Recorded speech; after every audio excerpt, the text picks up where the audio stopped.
जब मैं प्रेग्नेंट हुई तो ज़ाहिर सी बात है बहुत गर्मी लगती है। माँ बनने का वक्त था। बहुत मेरे पूरे बदन में खुजली टाइप की गर्मी लगती थी, हर वक्त गर्मी, चक्कर आता था। तो गर्मी आई, मेरी शादी को भी 2 ही 4-6 महीने हुए तो पहली गर्मी पड़ी। तो पहला रेस्ट्रिक्शन ये लगाया गया कि ऊपर कमरे में नहीं जाओगी, क्योंकि 2 पंखे चलेंगे तो बिजली का बिल ज़्यादा आएगा। और मेरा कमरा ज़ाहिर सी बात है 3rd फ्लोर पे था, तो बहुत गर्मी होती थी, धूप लगती थी, उसके ऊपर कोई कमरा नहीं बना था, तो बहुत ज़्यादा गर्मी थी और हमसे बर्दाश्त नहीं होती, तो उल्टियाँ होती थी, खाना पीना कुछ खाया नहीं जाता था।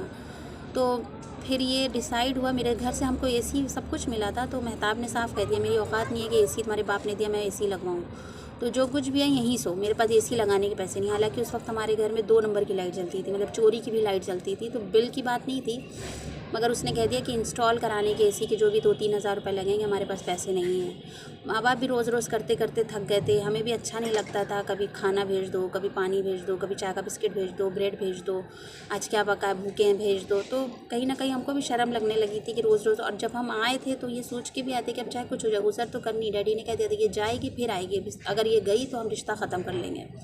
तो कहीं ना कहीं हम अपनी इज़्ज़त भी बनाना चाहते थे। तो खैर उतनी गर्मी में फिर मेरे सास ससुर ने डिसाइड किया कि हम लोग सब लोग नीचे ही रूम में सोएंगे, क्योंकि नीचे कूलर चलता था। तो उसी एक कमरे में पहले मेरे ससुर लेटते थे ज़मीन पर, क्योंकि बिस्तर पे नहीं लेटते थे हम लोग, ज़मीन पर ही पहले मेरे ससुर लेटते थे, फिर मेरी सास लेटती थी, फिर सास के बगल में थोड़ी दूर पे हम लेटते थे, फिर मेहताब लेटता था, और फिर मेरे जो एक उनके मामू का बेटा हमारे साथ रहता था। तो सोचिए, जाहिर सी बात है मियाँ बीवी थे, 1-2 महीने हम लोग लेटे, तो मेहताब अक्सर करके रात में अल्लाह जाने उसके दिल में कुछ आता था तो हाथ रख लिया, पैर रख लिया, या कभी गले लगा लिया। ही ट्राइज़ टू किस मी और he just want to touch me. तो मेरी सास ने नोटिस कर लिया होगा, सुबह उठ के वो शुरू हो जाती थी, बेशर्मी है, बेहयाई है, कोई शर्म नहीं है, यहाँ पे लेटे हैं, माँ बाप के सामने सब कुछ होता है। तो हमको भी ज़लालत तो लगती थी, मना करो तो पति कहता था तुम्हारा दिल हमसे नहीं लगा, तुम्हारा दिल कहीं और लगा है, तुम हमको छूने नहीं देती हो, तुझे हमसे मोहब्बत नहीं है। तो बीच में फंस गई थी, या तो बेशर्मी करो तो सास की सुनो, नहीं करो तो शौहर को लगता था कि ये सही औरत नहीं है।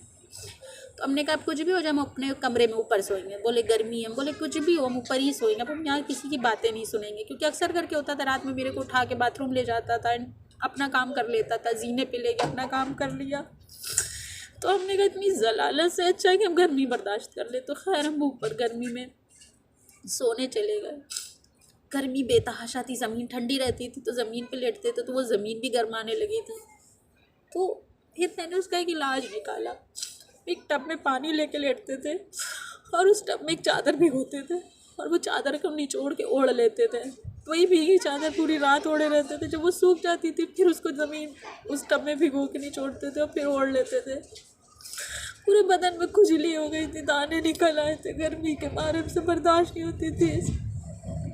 प्रेगनेंसी का भी 7वां महीना था, ना हिल पाते थे ना डुल पाते थे।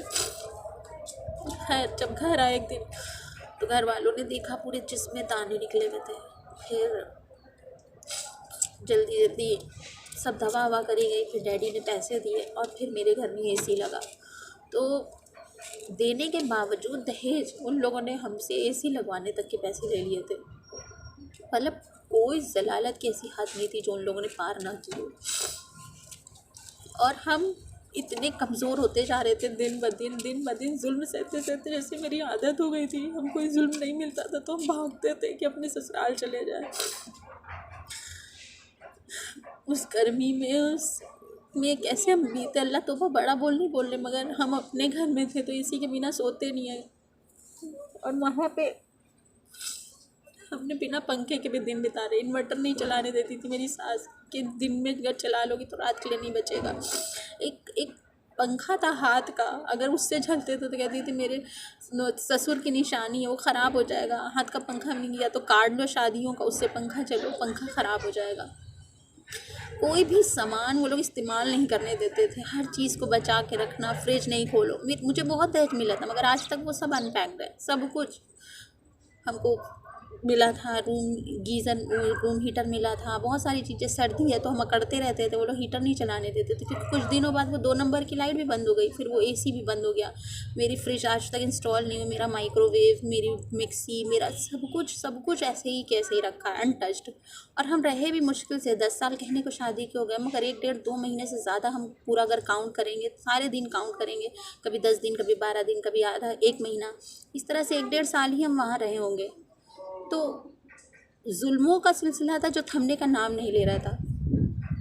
और मेरे अंदर इतनी कमज़ोरी थी, क्योंकि औरतों को सेल्फ डिपेंडेंट होना चाहिए कि हम खुद कमा लें, खा लें। जब तक आप अपने माँ बाप के ऊपर बोझ रहते हो, भाइयों के ऊपर बोझ रहते हो, आपको लगता है ना कि मेरी वजह से सब परेशान हो रहे हैं। बेटा होने के बाद ये फीलिंग मेरे अंदर आ गई थी कि हम बोझ होते जा रहे हैं माँ बाप के ऊपर, और आज तक ये फीलिंग ख़त्म नहीं हो रही है।